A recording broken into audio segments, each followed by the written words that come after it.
অন্তরে আমার ভাইয়ের উন্নতি হচ্ছে, আমাদের কিছু যায় আসেনি। আমার ভাইয়ের সম্মান বেড়ে যাচ্ছে, আমাদের কিছু যায় আসেনি।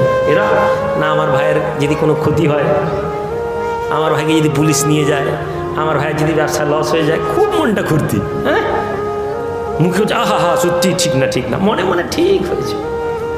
এইটা আমাদের অন্তর। ভাইয়ের ব্যবসা হয়ে গেলে মনটা কিনকিন করছে।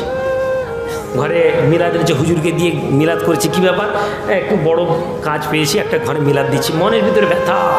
ভাই একটু মিষ্টি খাও, হ্যাঁ না ভাই মরে অ্যাসিড, আমার খাওয়া যায় না। অ্যাসিডের জন্য নয়, বুকের ব্যথায় যোগ। ফি কুলুবিহিম মারাদুন ফাযাদাহুমুল্লাহু মারাদা। আল্লাহ বলেন ওদের অন্তরে একটা বেমার আছে, আর ওই বেমারটা বাড়িয়ে দিব, আরো বেড়ে যাবে। তোমার বেমার হচ্ছে তোমার মনে হিংসা, বিদ্বেষ। তুমি ওয়াজ শুনছো, ওয়াজ শুনছো, ওয়াজ শুনছো, এখান থেকে তুমি কিচ্ছু নিয়ে যাবে না। সাহাবা বকর সিদ্দিক কি, ওমর ইবনুল খাত্তাবকে দেখুন, ইনসাফের দৃষ্টান্ত যাকে আল্লাহ পাক দ্বীনের মধ্যে দিয়েছেন।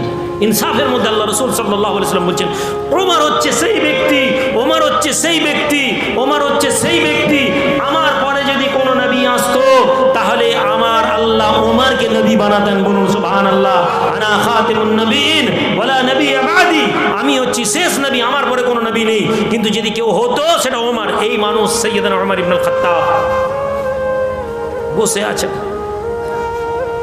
এই যুবক, তুমি গ্রামের পঞ্চায়েত, গ্রামের মোড়ল, গ্রামের প্রধান, গ্রামের কি বলে মাতব্বর, তুমি গ্রামের মৌলানা, আল্লাহ তোমাকে গ্রামের পয়সা দিয়েছে, তুমি কি করেছো? তুমি কি করেছো? তুমি তোমার প্রতিবেশীর হক দেখেছো? তুমি তোমার প্রতিবেশীর দায়িত্ব নিছো? তুমি ঘরে বসে আছো, তুমি তসবিহ পড়ছো, নামাজ পড়ছো, ঠিক আছে, তোমার পাশের ভাইরে তোমার প্রতিবেশী খেতে পায়নি, সম্মান আছে, ইজ্জত আছে, লজ্জায় বলতে পারেনি ভাই পয়সা দাও, কিন্তু তুমি বুঝতে পারছো, এসে বলছে আর ভাই 1 মাস কাজ নেই, কি কষ্ট জানিস।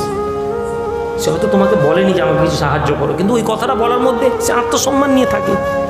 এমন বহু মানুষ আছে যারা আত্মসম্মান নিয়ে থাকে, বলতে পারে না। আর তোমার দায়িত্ব কি?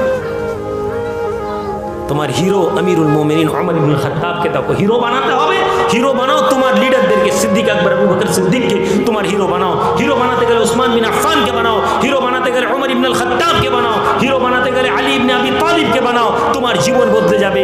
তুমি হিরো বানাচ্ছ অমিতাভ বচ্চনকে, শাহরুখ খানকে, সচিন তেন্ডুলকরকে, মোহাম্মদ কাইফকে, মোহাম্মদ সামিকে। ফেসবুকে মোহাম্মদ সামিকে গাল দিচ্ছে, তোমার মাথা খারাপ হয়ে যাচ্ছে, তুমিও 4টা গাল দিচ্ছ।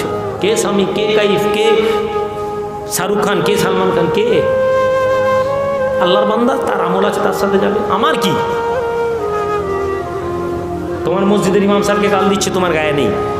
সচিন কি বল, মোহাম্মদ কাইফ সামিকে গাল দিচ্ছে, মুসলমানরা বলছে হুজুর একটা বিবৃতি দেন। ত্রিপুরায় মুসলমানদের মসজিদ পুড়ে যাচ্ছে, কোনো সমস্যা নেই, মোহাম্মদ সামিকে গাদ্দার বলে দিয়েছে, আমাদেরকে ফেসবুকে আমাদেরকে ট্রোল করতে হবে। হ্যাঁ, আমরা কত বড় মুসলমান বলুন তো?